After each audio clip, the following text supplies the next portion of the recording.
There's a huge amount coming into Australia who have disease. They've got AIDS. If that is not racist, what is it? It's called facts, love. Facts. Okay, welcome back to Fast Ship Performance then. My name is Tim Davies, and as you can see, we are back in the attack shack, dropping truth bombs on your personal battlefields, helping you to win the wars you are fighting. And the battlefield today is the United Kingdom, where immigration is affecting the nation. A tidal wave of change is testing our foundation. Promises of control have turned into frustration as leaders fumble and fail with no real explanation. From cities to towns, we feel the transformation, while taxpayers wonder who's funding the inflation. It's time for clarity, action and realisation. Our borders are open. Who guards the station? Rory Stewart. Yeah, Rory's not really guarding the station as such. It's like a figure of speech, guys, you know what I mean? Our immigration policy is a complete disaster. We can both celebrate the contribution of immigrants and point out that something very strange is happening. We've gone from a situation where for nearly 50 years the numbers were under 100,000, and we've just jumped in 5 years to 700,000, almost a million. There's absolutely no reason for that, and one of the biggest problems that we're not talking about is only a third of those visas are for work. 2/3 of people are coming on student visas, family visas, or they're coming in for refugee and asylum status. And we have to deal with this, because the thing that's driving far-right groups all the way across Europe, undermining democracy, is the perception that we don't have control of immigration. So Rory makes some valid points there, and as liberal as Rory might be, it is unsustainable. And what it does, of course, unless we grip this, it does allow them to say that they're far-right groups rising up. They're not far-right groups, they're conservative groups. Remember that the majority, overwhelmingly majority of people on the terror watch list in the UK are actual Muslim men. They're not far-right people at all, because you can't find any. That's the problem with the far-right. You can't find them. It doesn't actually exist. So 906,000 people in 2023, and now people are celebrating this 20% drop in 2024. This is absolutely outrageous. The Office for National Statistics, which does lie, by the way, so these figures are probably well below what they actually are, remember it saying about that 740,000, everyone's like, oh, that was a lot, and it's pushed that figure up by 166. It has no way of knowing. And what we're going to do in this video, guys, we're going to have a look at this. We're going to look why this figure is probably vastly out from the number of people that are actually in this country. We're also going to look at the open borders experiment, as Labour are calling it, that the Conservatives had over the last 14 years. We're going to look at another way of measuring this, really, which is through consumption, i.e. the amount we eat. We'll look at Lisa Nandy as well, and we'll talk a little about Dominic Cummings, who's got some interesting things, and then we'll have a look at a lady at the end and finish this. But having listened to Rory Stewart, though, and technically a Conservative, probably a Liberal now, we will have to listen to Lisa Nandy, not the sharpest crayon in the box, shall we say, but let's give her a run anyway. We are talking about the open borders experiment, of course, and there are many reasons why this cannot be stopped. It is impossible to stop this. Other countries really need to be careful, and watch what I'm about to say in a minute when I refer back to what Dominic Cummings is saying. It cannot be stopped. Lisa Nandy. Migration, but when you look at legal migration, the figure is extremely high. But you also had what I think was really the shameful part of this, that over the years it became an excuse not to invest in young people here. How could it possibly be that for 10 years, over 10 years, nursing was on the shortage occupation list, which meant that people were being recruited from overseas, but nobody in government thought, hang on a minute, why aren't we putting together a workforce plan so that we can skill up young people in our country to fill those vacancies? In my town, in Wigan, we're immensely proud that people come from all over the world to help treat us in our National Health Service, but I have kids who are growing up just a few yards from the hospital who've seen that whole ladder of opportunity dismantled, and they could no more dream of getting a job in that hospital than they could dream of going to the moon. Yeah, basically, you're bringing in a lot of immigrants here to do those jobs, do those nursing jobs, those doctor's jobs, without training the ethnic population to do those jobs themselves. And that is the bit of an issue. I'm not a huge fan of Lisa Nandy. Let's get rid of her. So a new Prime Minister then, Keir Starmer, not the most popular man in NATO, to be fair. Record migration figures show Tories are running open borders experiment after Brexit, Starmer says. Now, that's not exactly true. They couldn't grip it. They couldn't get hold of it because the civil service, unfortunately, is an entity to itself. The politicians, only Starmer has any kind of mandate to change anything. All All their other ministers have nothing. They can't do anything at all. There is literally a script they read, and Dominic Cummings talks about this. So what Starmer is saying here is Tories are running open borders experiment after Brexit. When we came into office, we immediately conducted an audit of public finances and we found a 22 billion black hole. Half of that black hole was when Labour decided to give doctors a 20% pay rise in other public sector services. So there wasn't a black hole of 22 billion until Labour came along, and then they made it another half. Hit the comments, guys. I know it's all nuanced. I fully understand that. Don't get me wrong. But of course, we know this is about globalisation, the World Economic Forum. It's not hidden anymore, is it? And of course, what we're saying here basically was policies were reformed deliberately to liberalise immigration to get as many people into the UK as we possibly could. I think it's to boost GDP and everything. Let's have a look at what Dominic Cummings says then. Okay, Dom Cummings believes there needs to be notwithstanding clauses within current legislation to override the Human Rights Act and the European Convention of Human Rights, pretty much. So in here, we're just going to listen to him very briefly. Immigration policy was we should be much more pro and open to high-skilled immigration. If you're a scientist, if you're a doctor, if you're a physicist, if you're a startup person building a company, we should make it way easier for you to come, easier for you to bring your family and build things and create value. But we should massively cut unskilled immigration, and we should have a period in time over like the next decade or so where we go, right, more high-skilled immigration, massively crush unskilled immigration, particularly from like war-torn countries with people fleeing with completely fucked up ideas about how to run the world. And we spend that time actually building the infrastructure, schools, hospitals, GP surgeries, all that kind of stuff that both parties basically neglected for 30 years. And then in 10 years' time, we can revisit it and see what everyone wants to do.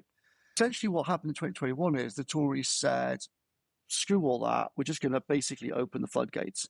And so suddenly a system that had been thought to be, like when net immigration was like 200,000-300,000 was already unprecedented.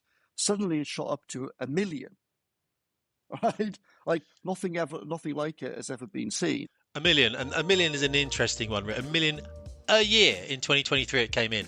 So one thing you'll be told then is that the country has a population of about 68 million. This is what we're told. Now I've got a thing here. I'm going to drop this on the screen so you can pretty much see it now. I'll put it across center of the screen there.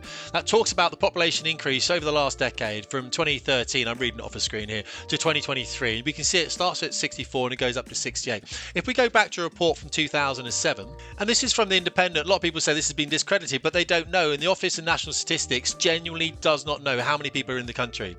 Our population is at least 77 million back in 2007, 15 years ago. Am I done the maths correctly? Yeah, of course I have. Yeah, 15 years. I mean, it's ridiculous, right? It's absolutely ridiculous. Now, this is actually taken from sources in the food industry, consumption. Based on what we eat, one big supermarket chain reckons there are 80 million people living in the UK. And the demand for food, because they assume we have 2 meals a day, not 3, 2.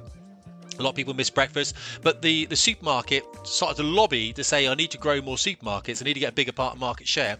And they were saying, of course, are they right, are they wrong, that there was a lot more people in the UK than we actually thought. Now, it's not the only supermarket that have actually done this as well. There are many ways you can tell all over the world how many people are living in a country, and this is one of them. How much does that country actually eat? Now, this article from BuzzFeed News, not a huge fan of BuzzFeed as well, it says it's a conspiracy theory, blah, blah, blah, and the country is somehow hiding 20 million people. All I'll say to you right now, it does actually talk about another article as well, more recently, about Greg Hands, a Conservative MP, said that he'd been told by someone at Tesco's that this was actually quite recent, that it was about 80 million. I think it's above about 80.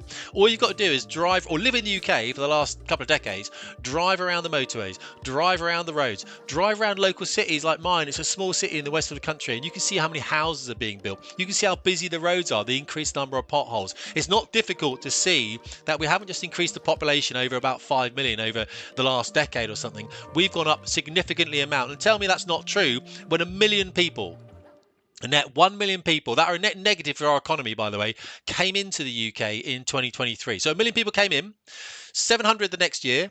The year before that was something like 600. You know what I mean? And we're saying that we've only grown in 10 years by about 5 million people. It's absolutely ludicrous. We know it's nonsense. We know we're being lied to. We know the ONS does not have the correct figures for this. No one does. We know they can't stop the boats. And the reason they can't stop the boats because Dominic Cummings was saying on a podcast quite recently, in fact, and I've broken out the transcript from that interview. And as you can see here, he actually suggests that we have to enact explicit notwithstanding legislation to override current laws and treaties. But it's difficult for several reasons. There's a lack of political will. There's a lack of political talent in the country. And we've just seen Lisa Nandy demonstrate that quite admirably.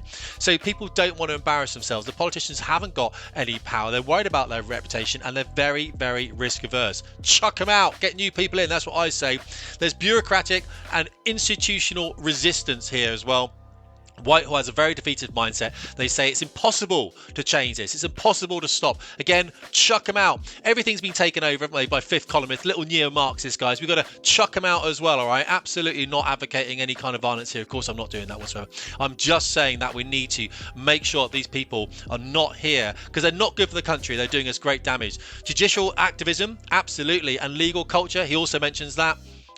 UK courts are increasingly assertive in interpreting laws. They side with international treaties. You know, they just want everyone to come in. You know, immigration is going to be great for us, isn't it? You wouldn't get them walking around London, Manchester, Birmingham, Leeds at 2 a.m, would you? No. It doesn't affect them. It affects us. Parliamentary challenges, legal process, divided parliaments. We understand that. International treaty constraints.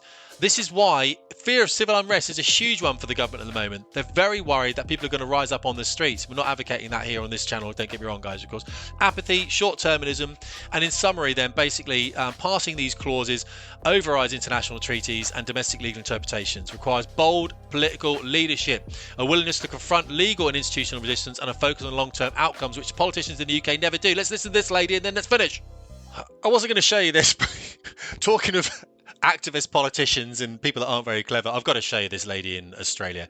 And I use lady in the loosest sense, not the brightest brush in the box, of course. She says, we're bringing in people from South Africa at the moment. There's a huge amount coming into Australia who have disease. They've got AIDS. If that is not racist, what is it? It's called facts, love. Facts. Oh, it's not racist. Oh, somebody bring the dictionary because Senator Hanson does not know the definition of racism. The fact that you would say just weeks ago to Senator Faruqi, piss off back to Pakistan, you're not just vindictive, mean, nasty, you bring disgrace to the human race. This is the bit where I say maybe we shouldn't allow women in Parliament. Oh, Davies went there, didn't he? He went there. Yes, he did. We're going to finish with this lady then. We're going to leave it, guys. I really appreciate your time. Hit the comments, though. Let me know what's going on, all right? The illegal immigrants are coming here. Illegal immigrants. They are hiding. They are on benefits. The government is giving them council houses. Huh? The illegal people are coming into this country. You're giving council houses, big houses. You're giving them all benefits. And this country, those who are working in this country, you don't give them anything. What is this? You can bring people to work in the country, which is okay. But they have to live in the country by the rules of the country. They cannot bring their own agenda and they cannot bring their own laws and religion, their whatever the force religion or force laws upon people. This is a free country. And this country has the right where the people can speak free of speech and people can give their own opinions. So, my dear friends, this country is no more safe. Okay, and I think this woman's absolutely right then. I've got, absolute mad love for this girl. Obviously, probably an immigrant herself there, just saying, look, I'm here legally and I've got these illegals here and the government's not doing anything about it. It affects everyone. You know how it is. It's pushing up house prices. Of course it is. You've only got a certain number of houses and we're flooding them with an extra 1 million people a year. Of course, houses are more expensive for your children. Of course, we understand that. So, what are we going to vote for? Who are we going to vote for? We're not going to vote reform, are we? After Ben's left and Nigel's not doing anything to enact a comprehensive immigration policy. We're stuck, as Dominic Cummings said. We're really stuck here. Don't know what's going on. Anyway, guys, let me know in the comments, of course, and please let me know if you want another rap in the future. Tim Davies, Fast Hit Performance.